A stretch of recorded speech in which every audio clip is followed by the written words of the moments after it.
Good afternoon, everyone. I'm Kirsten Houghton, a principal at SVA and the head of our nonprofit services group. Thank you for attending today's webinar. Our discussion today will center around race in the workplace, which will touch on the historical context for race and its impact today, strategies for addressing race conversations and racism in the workplace, and individual actions that you can take for inclusion. So with that, and before I introduce our speaker, we will take questions through the chat feature. So that is our only way of doing this today using Zoom and the way we're using it. So please feel free to add your questions and we'll make sure that we monitor that and get those answered for you.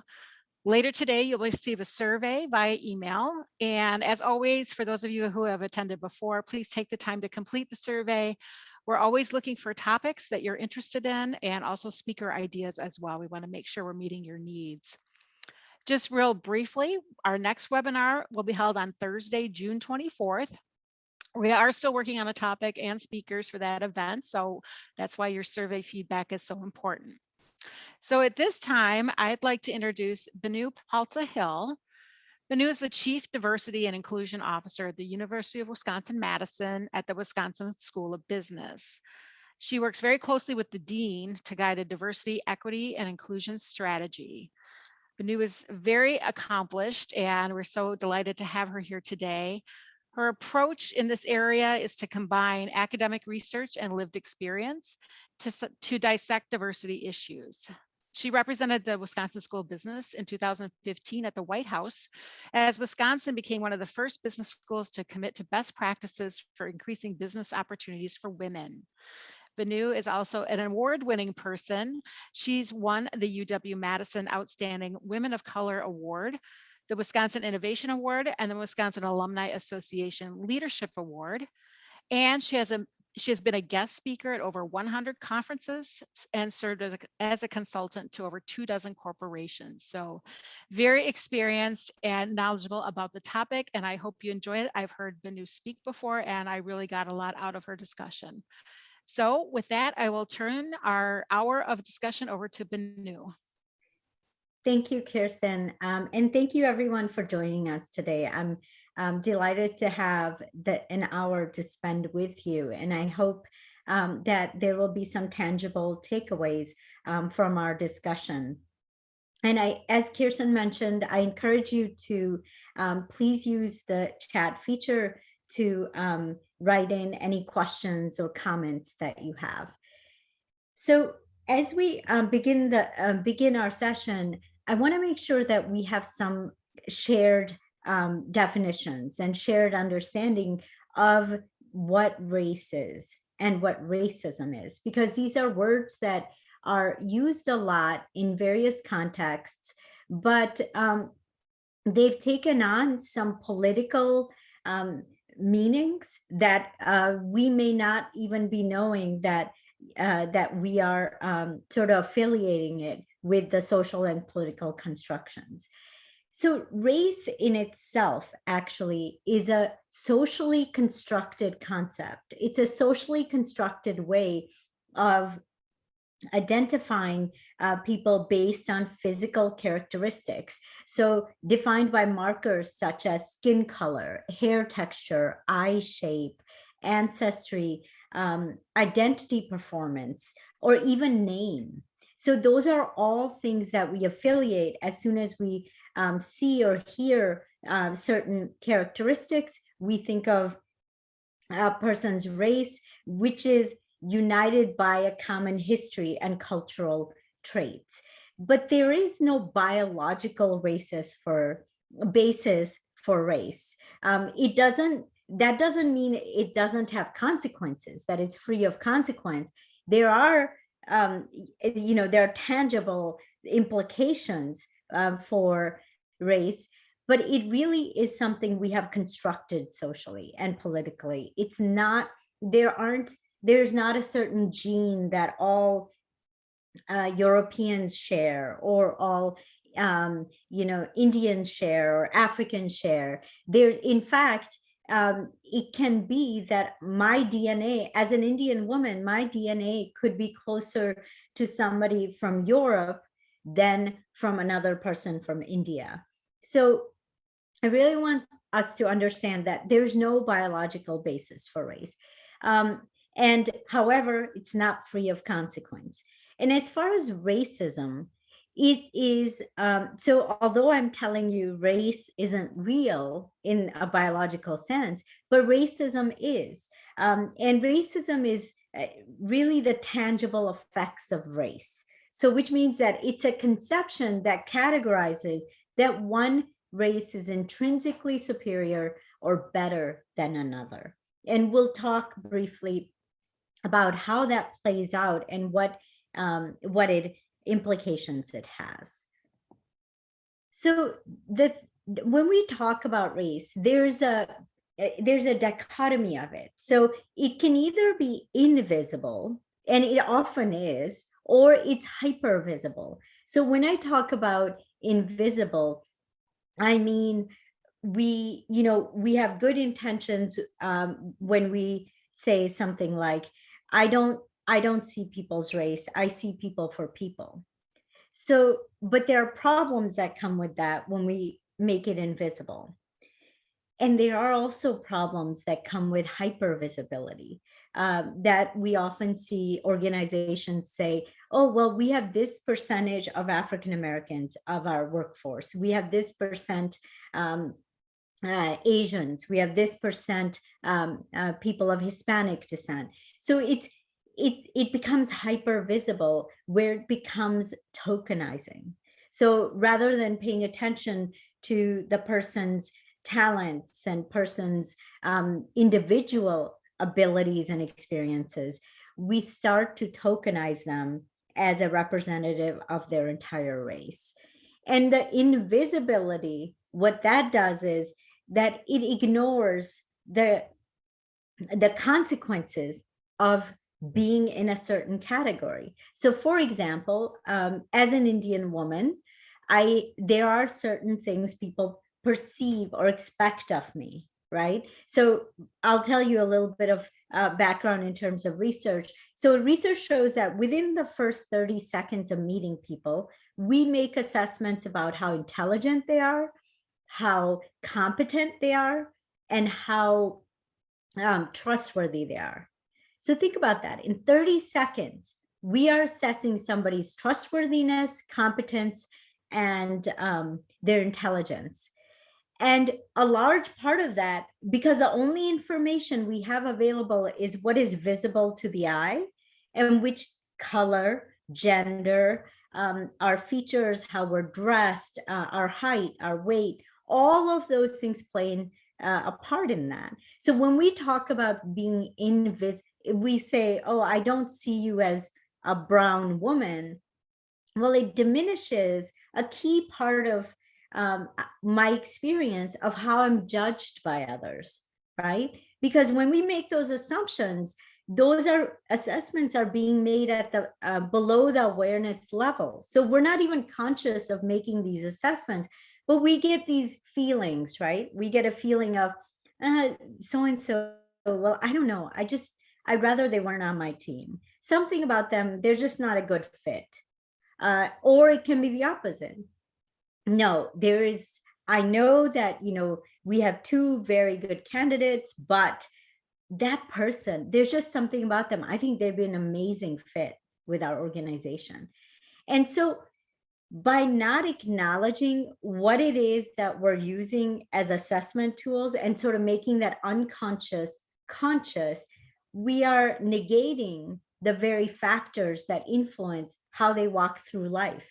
So the fact that I'm an Indian woman has a lot to do with how people perceive me, what expectations they have of me, what perceptions they have of me, until they get to know me. So this is, the initial reactions. But remember, those are really powerful reactions that we have because we're making such large assessments about the person's character.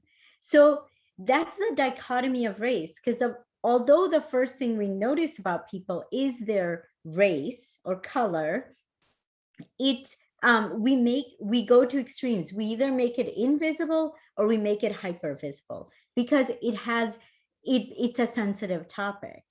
And because over time there has been sort of all cultures, there's been a superiority or inferiority related to different aspects of race. And the other thing about race that makes it very complicated to talk about is that oftentimes the focus is on Black and white interactions.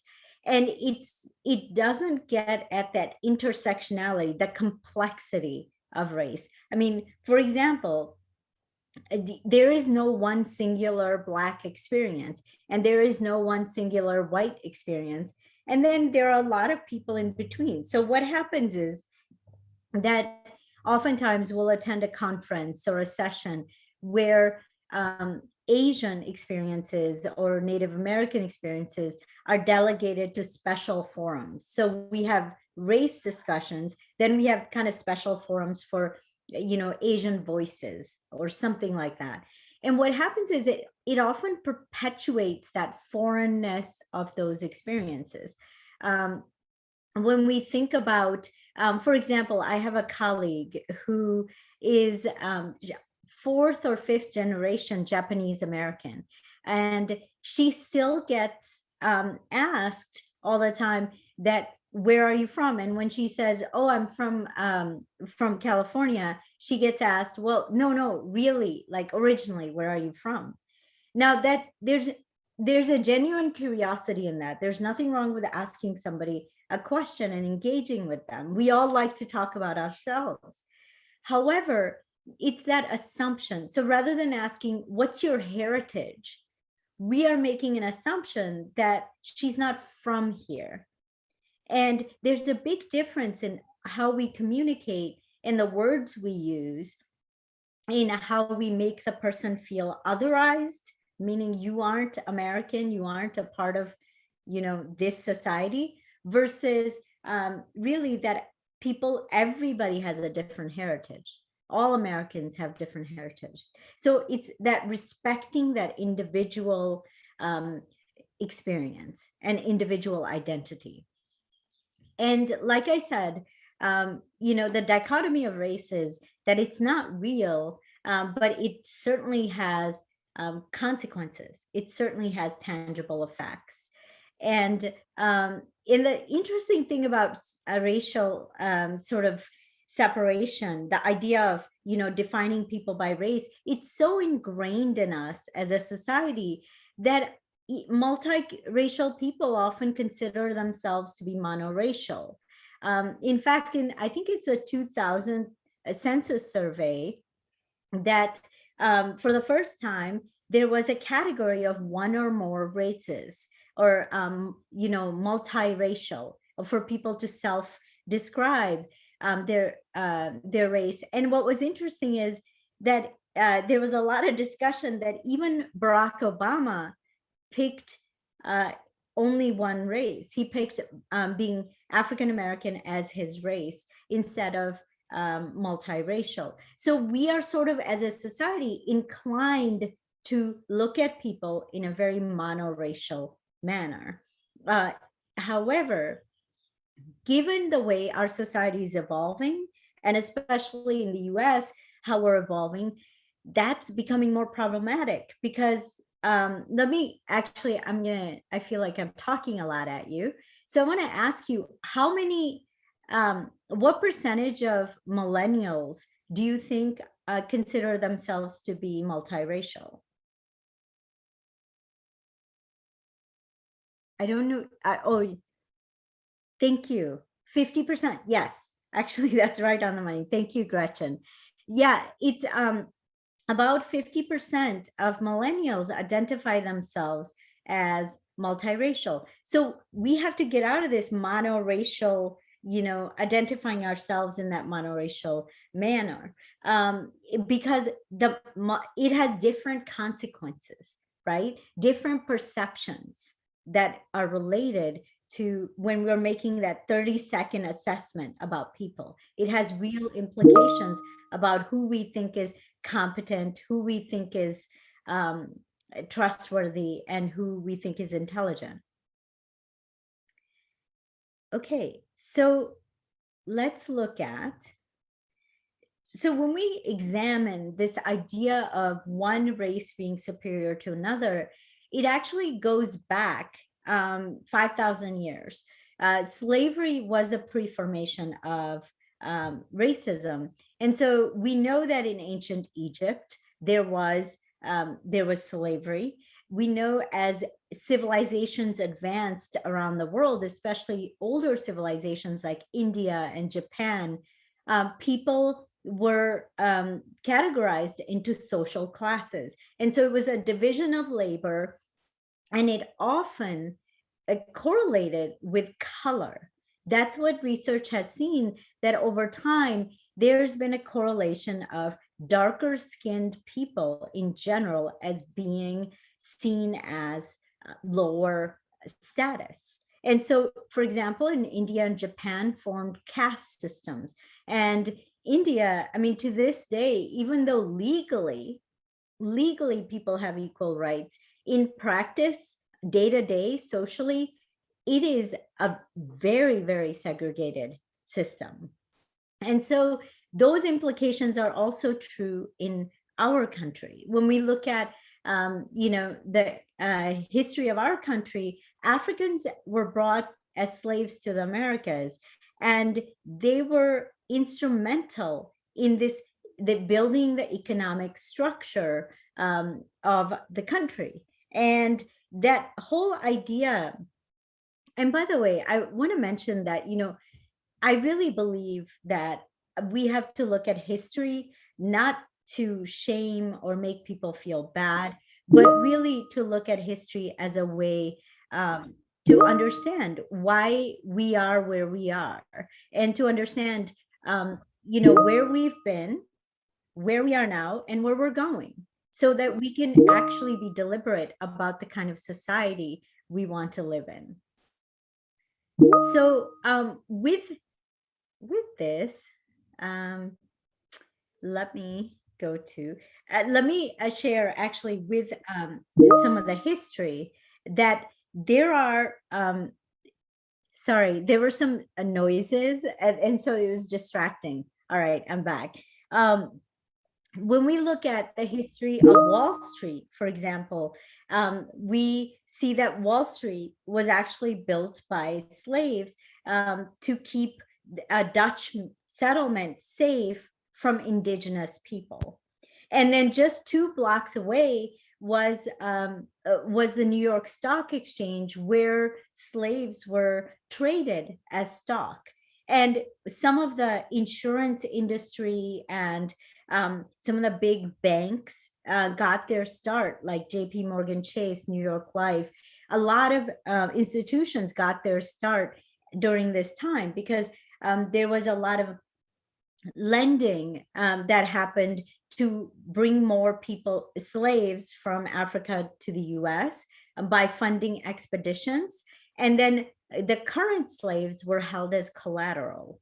And so this whole idea of, that what Wall Street, how did it originate? And then it became one of the largest slave auction sites in the country. It's important for us to note that. And actually, over time, over the last 20 years or so, those companies that got their start then have been come out openly in support of, diversity, and that they recognize the past, but they know where they want to be and where they are. And they are investing a lot in just being able to kind of understand that their people understand the history, the present, and then having a deliberate future.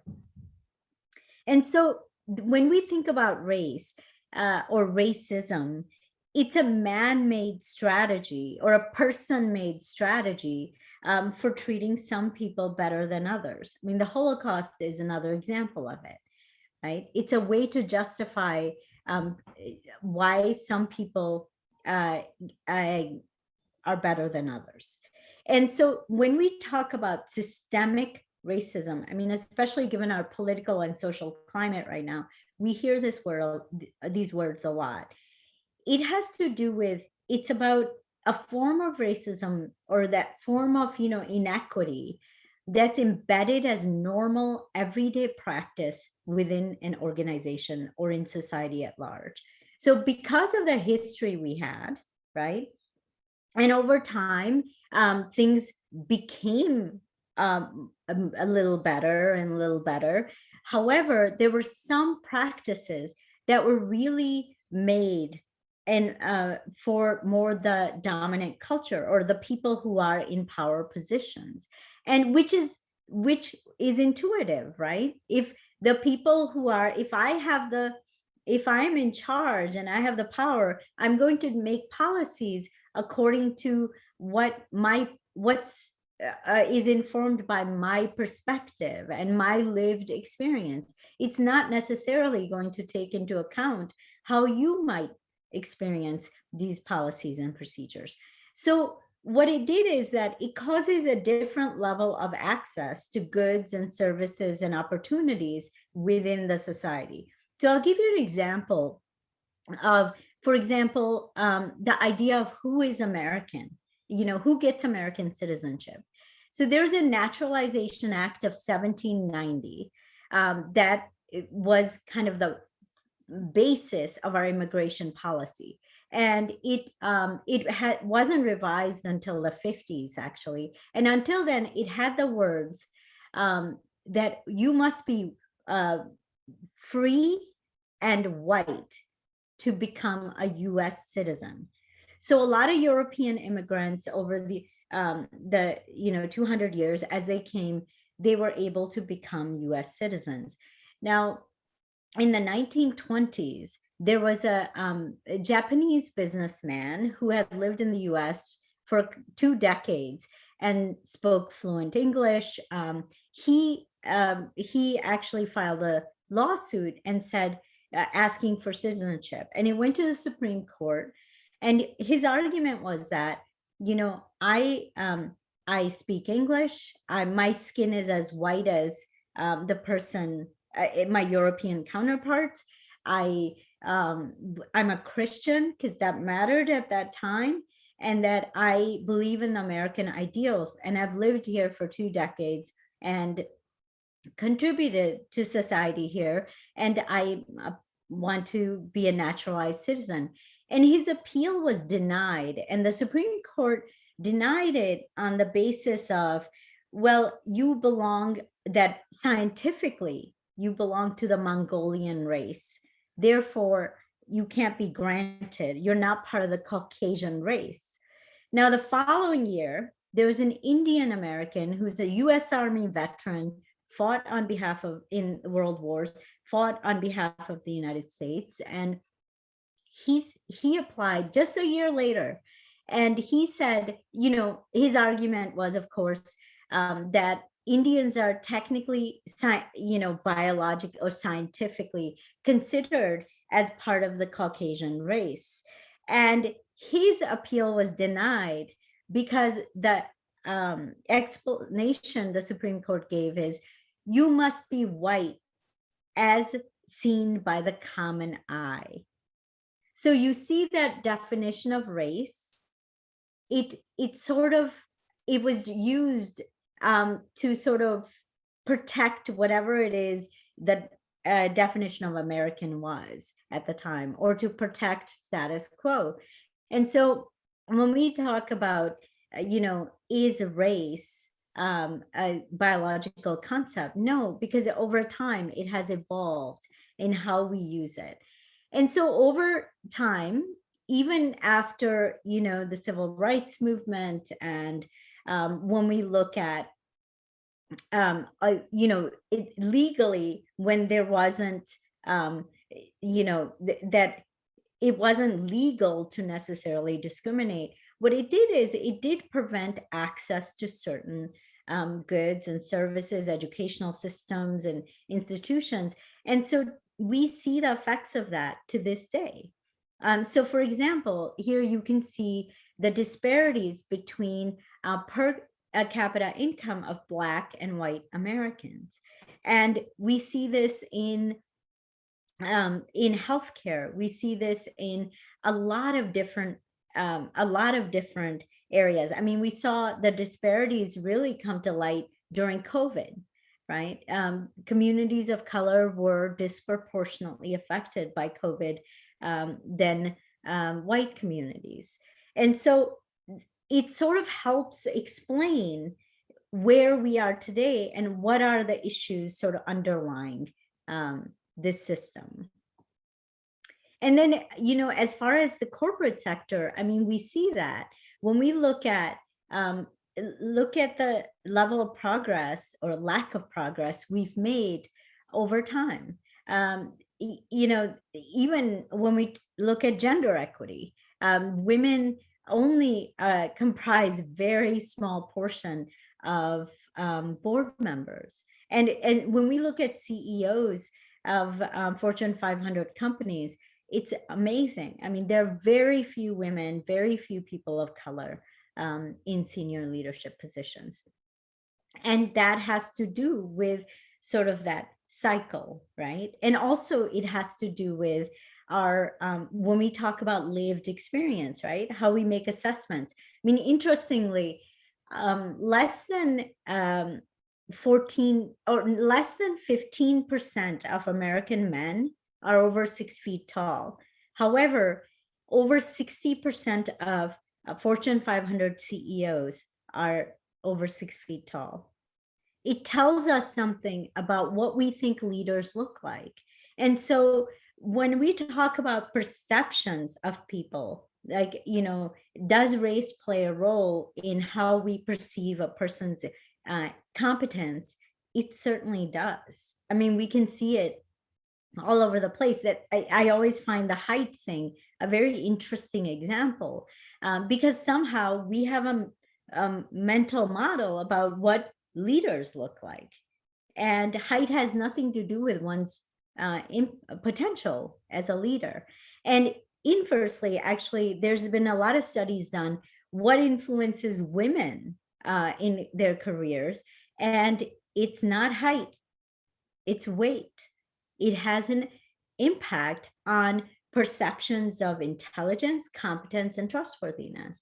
And so we have to recognize how that implicit bias doesn't serve us well, because we are clearly leads us wrong. Okay, so, I'd like to show you a brief video about sort of summarizing some of the concepts. You may think you know exactly what race you are, but how would you prove it if someone disagreed with you? The fact is, even though race drives a lot of social and political outcomes, race isn't real. One of the first people to attempt to categorize humans according to race was a German scientist around 1776. He came up with 5 different groups according to physical appearance and geographic origin of their ancestors. Americans of European descent eagerly bought into this type of thinking around the same time. Some historians have said the idea that there were different races helped them resolve the contradiction between a natural right to freedom and the fact of slavery. If whites were their own distinct category, then they could feel a lot better about denying freedom to people who they labeled black and decided were fundamentally different. But as political priorities change, definitions of race in America adjust right along with them. For example, if you were of Mexican birth or ancestry in the United States in 1929, you were considered white. Then the 1930 census changed that to non-white to limit immigration. Later, when the U.S. needed to increase its labor force during World War II, these people were switched back to white. And what it took to be black once varied so wildly throughout the country, from 1/4 to 1/16 to the infamous 1 drop of African ancestry, that people could actually change races just by crossing state lines. Then suddenly in 2000, the government decided that Americans could be more than one race and added a multiracial category to the census. This has left many Americans scratching their heads when it comes to selecting who they are.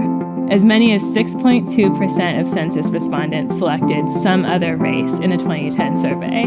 The idea that someone might look one way and identify another way, or that they might be really hard to place in a racial category, is not new. This is why there was a public debate about whether MSNBC's Karen Finney could say she was black, or how we can't even agree on the racial label assigned to the President of the United States. Of course, many people feel their racial identity is very clear and very permanent. But the fact that some people have changed theirs and that no one can really argue with them shows how shaky the very idea of race is. This is all because there isn't a race chromosome in our DNA that people can point to. It simply doesn't exist. When the medical community links race to health outcomes, it's really just using race as a substitute for other factors, such as where your ancestors came from, or the experiences of people who may have been put in the same racial group as you. Dorothy Roberts explains that sickle cell anemia is a prime example of this. The disease is linked to areas with high rates of malaria, which include some parts of Europe and Asia in addition to Africa. It's not actually about race at all. This, of course, does not mean that the concept of race isn't hugely important in our lives. The racial categories to which we're assigned can determine real-life experiences, they can drive political outcomes, and they can even make the difference between life and death. But understanding that racial categories are made up can give us an important perspective on where racism came from in the first place. Okay, so now let's look at that individual experience with race. So there are two ways that a person's identity sort of plays a role on a daily basis. One is personal identity. So personal identity is the aspects of ourselves that are most dear to us, how we define ourselves. So for example, although I'm Indian American. I was born in India, but I've spent over 35 years in Madison. And so I consider, for my personal identity, I consider myself being a Madisonian. However, my social identity is how others categorize me. It's the groups to which they put me in when they see me. And it's in social identity, people don't just look at me and think, oh, I would subscribe her to being a Madisonian. They would say, oh, where in India are you from, right? And so what's important to note about the idea of social identity is that there's two types. There's a subordinate group identity and a dominant group identity. And this is applicable to every single person. So dominant group identity is what we share, the identity we share with the people around us. The subordinate group identity is the thing that makes us different. And so when we look at it from even a, say, gender perspective, if I walk into a room full of men, I will be most conscious of my subordinate identity as a woman. I will not be worried about what my identity, whether we're studying the same subject, whether we're in the same field. I'm more driven and more cognizant of that subordinate identity. I will perceive my interactions based on that. Now, that's true if, say, all else being homogeneous, say we separate, there's one person who's from marketing and everyone else in the room is from finance. The subordinate identity would be that their profession, the marketing, if all else is equal. So we know that we tend to be guided, our experiences, the way we experience the world is much more guided by our subordinate identities. So women think about gender a lot more than men.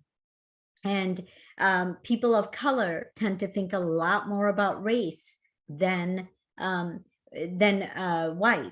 And then, people who belong to the LGBTQ community think about sexual orientation or gender identity much more than those who don't identify in those groups. So this idea of subordinate group identity is really important to think about, because when we look at our colleagues in the workplace, sometimes, we wonder, it can be puzzling, because for some people, it's like, oh, well, I didn't think this and that was a big deal. Or why do we constantly have to think about this or that? Remember, for each of us, the subordinate group identity drives our experience in every interaction. So we experience it from that perspective. It's really important to be cognizant of what are what's the subordinate identity that's operating? Okay, so why else? Oops, I want to show you this idea of multiracial voices and how it has really shifted and kind of messed with our mind in a way. And also I wanted to share with you a personal example of the real consequences of race, even though it's not real. It's the concept isn't real. Um, I'm married. My husband is Caucasian American, and so we have biracial kids. And interestingly, our older son looks a lot more like my husband. The younger one looks a lot more like me. And when the older one was born, we actually attempted to become a more, bilingual household where we thought we would speak in Hindi to him. My husband knows some Hindi, so we thought we could do that, and we gave up after a while. But so we listed when Sanjay went to kindergarten. It said, on the form, it asks you, do you speak more than one language in the household? And I just put yes, because we were trying to attempt that. And I didn't think much of it. And then the first week of school, I get a call from the teacher like, oh, there had been some mistake. It's so weird. They put Sanjay in ESL course classes. And so I fixed that for you. Okay. So the assumption was, wait a minute, this kid is not, doesn't need to be in English as a second language classes. The assumption was, well, look at him. Of course he speaks English, right? And with our second kid, what was interesting is this is a different school altogether, by the way. We had moved by then. He's darker than I am. He looks, a lot of people think sometimes he's Latino. A lot of people think he's Indian. So what was interesting is that after the first month, you know how parents have a ready, set, goal conference with the teacher. My husband met with the teacher for the conference, and she said, I was wondering, do you speak English at home? Do you guys speak English at home? And he's like, yes, why? And she said, well, a lot of times when I talk to Nile, I don't get the sense that he understands what I'm saying. And my husband's reaction was, well, yeah, he doesn't listen. He doesn't listen to us either.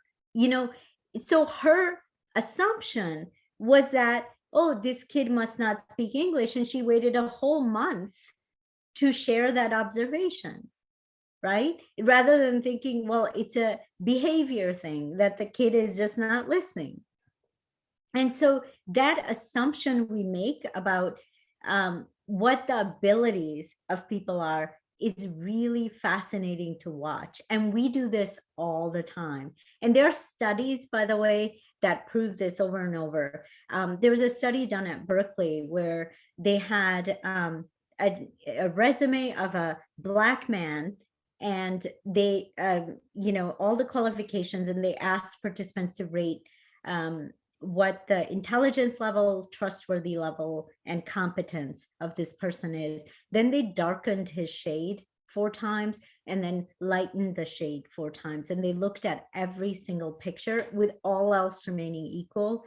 And it showed significant difference in how they were perceived. And so color has real consequences in how our perceptions are. Now we can change that, and that we'll talk a little bit about that.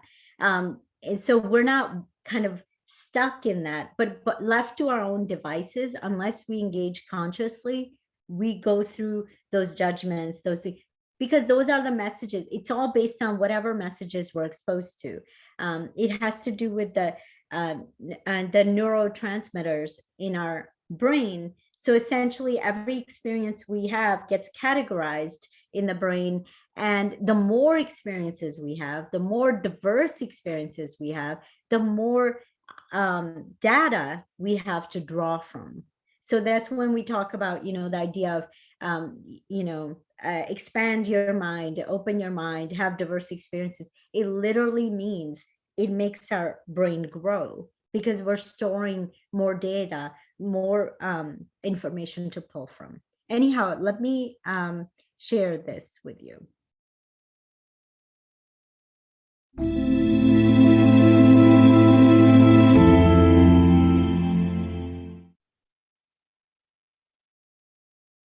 My name is Michael, and my father is full black, and my mother is half black and half white. My name is Amy, and my mother is American Indian, and my father is first generation American, German Jewish. My name is Rue. My father is white, and my mother is Catawba Indian. So conversations about race with people can get uncomfortable when we're talking about my own identity, because I feel like I always have to prove it to people because I don't look like what they've seen in Hollywood movies or what they've seen on television shows or in comic books or whatever. Most of the time, I give this prepared speech that kind of proves my Indianness to people. And I say, yes, my grandfather was the assistant chief for 20 years, and my mom was on the executive council. My aunt runs the cultural center, and I grew up going there every day after school and during the summers just to prove to people that I do have this connection, even though their preconceived notions about what that looks like on a person aren't met when they see me.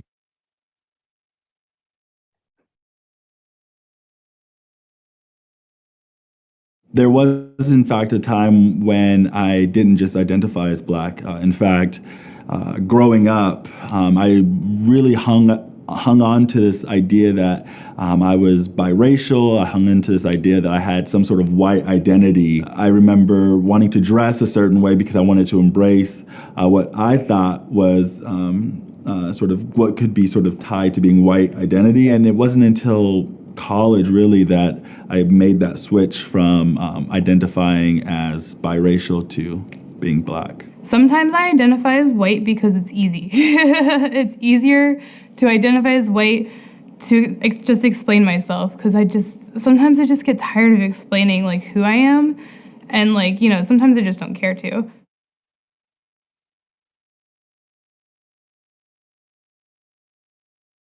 Being able to stand confidently in your identity as a single race person, I think it's much easier. And it's much more difficult for a mixed race person to be confident in their identity because you're consistently either being pushed away or pulled in, and you're questioning yourself, and do I really fit in here? Don't I? If I don't, what does that mean? Are there people like me? So I don't think it's possible to separate one part of your identity from anything else. You know, I'm a man, but I'm not just a man, I'm a Native American man, but I'm also a white man. I'm also gay, and so I'm Native American and gay, but also white and gay. It's not like a Lego set where you can just put pieces of identity on top of each other, but it's much more fluid and complicated. Like if you put some dye into a river or something, it becomes something entirely different than just, kind of building block pieces. Okay. So we've talked about, the complexity of race. So we know, we sort of get it on an intellectual level. What are okay, people experience the world very differently. We can have multiple truths even sometimes because it's very difficult we're so guided by seeing the world as we are because we're going through a very specific cultural lens versus others around us. So what does that mean? Why can't we figure it out? Well, here's the reality about race and racism. Think about your neighborhood, the schools your kids go to, the workplaces, our social networks. Who is in these? If we were to take an honest look at, how diverse are all of these components in our lives, they really aren't that diverse. When I think about, my neighborhood, my kids' school, my work, and who do I communicate with on a daily basis, it's fairly homogeneous because the reality is we are much more drawn to people who are like us. It's a lot harder to be around people who are different than us because our brain has to expend more energy to try to understand their perspective or try to communicate where we're coming from. It's so much easier when people we can take it for granted, like, oh well, so and so, they just get me. It's so much easier. And from a neuroscience perspective, our brain is geared towards protecting itself, protecting us. It's an evolutionary instinct. We don't like uncertainty. We don't like discomfort. And so what has happened is, over time, that's that cumulative compounding effect of these societal factors.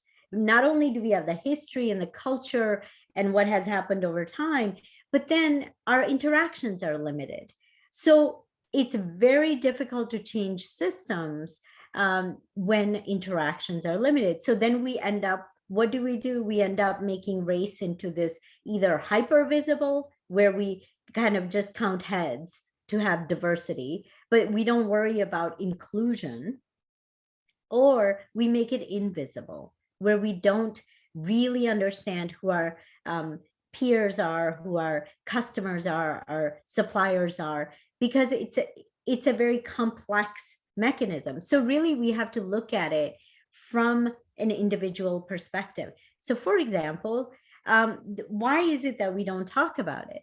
Well, if I'm a person who, say I'm a white person in the workplace and I'm talking about race issues, or even talking about what's happening, with the Derek Chauvin trial yesterday, the verdict was announced. A lot of these have become very sensitive and politically charged issues for us to talk about. The reality, though, is that they have an incredibly profound impact on the workplace. So we don't talk about it because there's that fear of being labeled racist, and also not knowing where to begin. What do you say? What is appropriate to say? What words do I use? And for people of color, they may not bring it up because for fear of experiencing racism. It's kind of a post-traumatic syndrome. Then remember, the brain again is wired to protect itself.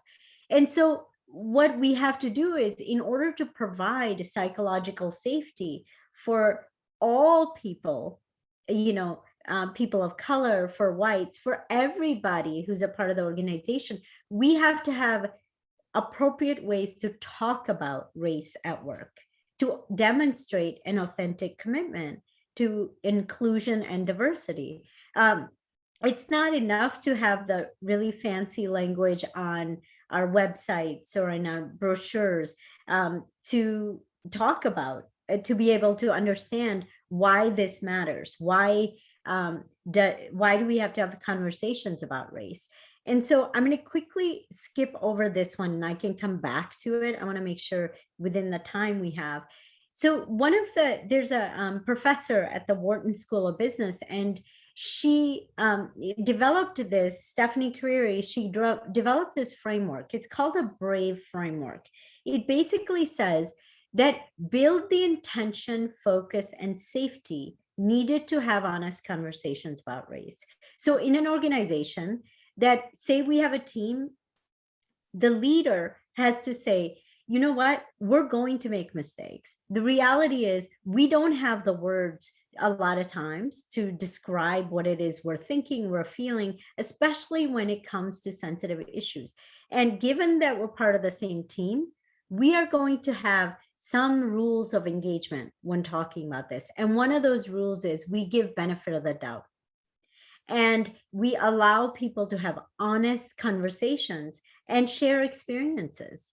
And this is for everyone, right? Because what we're trying to do is we're trying to have people stand in each other's shoes a bit.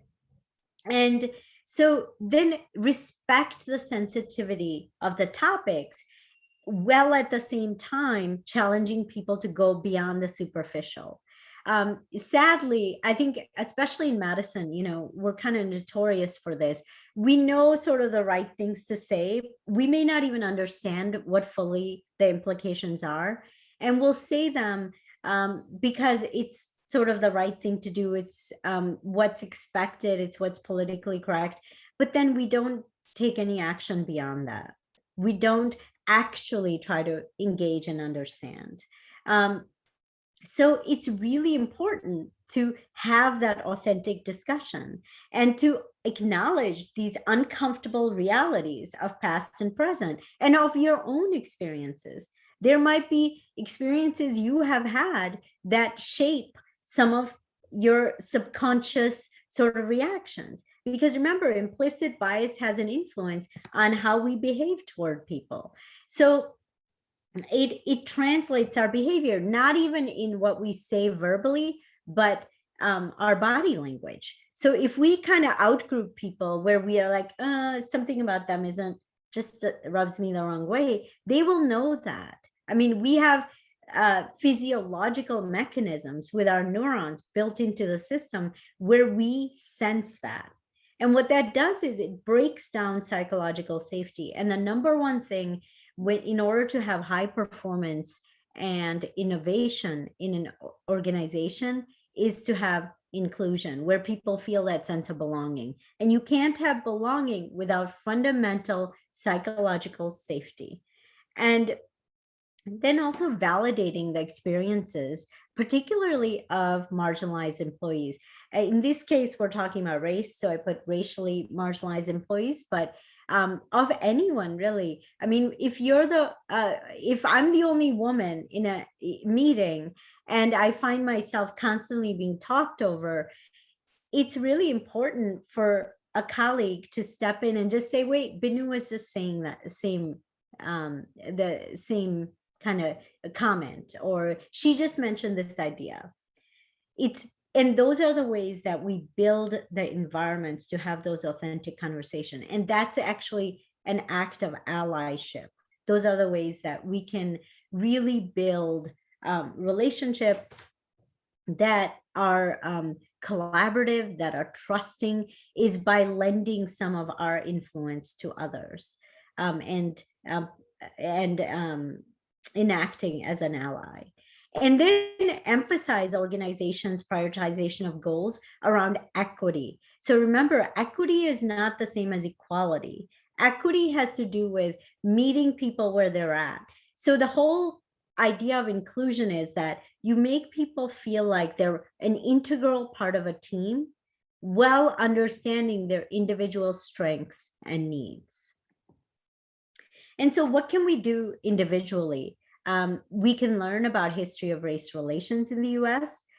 We can think about how do I benefit from a system? Like, what are some of the ways? One of the exercises I always like to do is, to really reflect on in a team, what are some advantages that I have that I don't think about? And what are some disadvantages that I have experienced? And how do they make me feel? And to talk about that, because it brings out issues related to beyond the visible. It's, perhaps there are team members who have vast socioeconomic differences. So access and, having mentoring and having opportunities means something very different. And then disrupting conversation, comments, and stereotypes that really create negative environments. This is, again, that idea of allyship. Usually, we are, especially in the Midwest, we want to be polite, we want to be nice. One way to disrupt is just by asking, what do you mean by that? Or, wait, what did you say? Asking a question to disrupt. And then responding to racist or offensive comments, finally listening, like listening to understand, not listening to respond. I know we have 6 minutes left. I want to make sure we have some time for questions. So I'm going to stop here. If you would please type in your questions in the chat, or if you're able, I don't know if you're able to unmute and ask them, you're welcome to do that, if that works.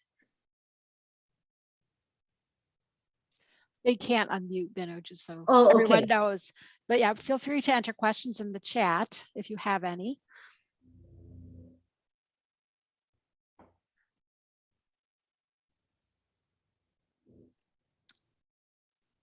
So I'm not seeing anything so far. Do you have other comments just to wrap up you want to mention? Oh, we do have one. Good. Go ahead and take that one. Yes, it does. Absolutely, Emily. It takes a level of emotional intelligence. Absolutely. Absolutely. I think the kind of the basic sort of rule I go by is really you can say anything to people. It's more about how you say it. So, for example, I had a colleague who was just torn about this idea of oh, I'm sorry. So you can't see the questions. Okay, let me read it. So it says, I can't help but think about the level of emotional intelligence these kinds of conversations take. Thoughts about the foundational training that might be helpful. So I think part of it is you can, one, engage with conversations through vulnerability. So I would say something like, Kirsten, this I don't have the right words for it, and it's probably going to come out wrong. But bear with me. I've made myself a commitment that I want to learn more about this. So it's more in the framing. As soon as you exhibit vulnerability, that look, I admit I don't know it all, that I could be wrong, you are immediately evoking empathy in the person. And we know from neuroscience that there's the same chemicals. When you exhibit vulnerability, you actually, dopamine is released in the brain. And so you are evoking, people feel good when you trust them to be vulnerable to them. And so I would say, say you don't have any foundational training, start with that. Start with starting the conversation with, I don't know how to say this, but I've made myself a commitment to learn more about this. So tell me, for example, one of my colleagues was like, I don't know whether to say Black or African American. And my answer was, just ask the person. What do you prefer? And so it's all in how you ask. I know post-COVID, we probably won't be like touching people, but one of the things that I always value is, just putting my hand on the person's arm. Like, tell me more about that. It's a really different reaction. And one other thing that I wanted to suggest is that, our brain scans every 1/5 of a second for threats. So we are much more in tune with the negative feelings and negative interactions than positive ones. And there is so much research around the language we use that rather than evoking threat, we evoke reward. So I'll give you an example, like, oh, Kirsten, let me give you some feedback. I just evoked threat. Now, if I were to say, Kirsten, could we sit down? What you did was great. I have a few ideas that you might want to hear about. Very different. So it's part of it is practicing that language. And let me go through.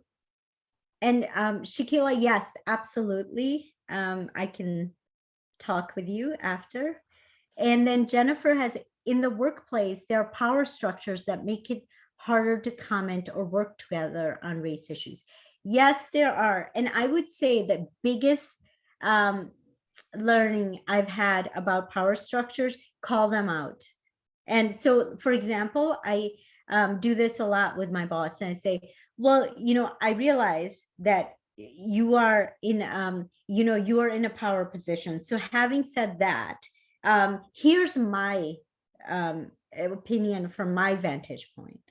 So sometimes calling things out actually puts you on a little bit more equal playing rate field. The worst you can do is pretend the power structures don't exist.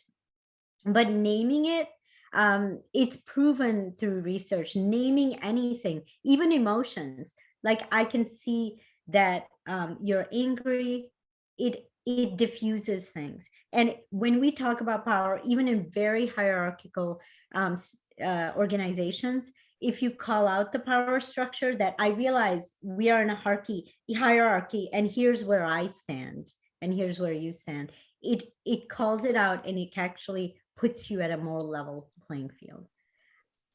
There's 3 questions at the very end. Any books or articles to recommend to read further on handling race conversations at work?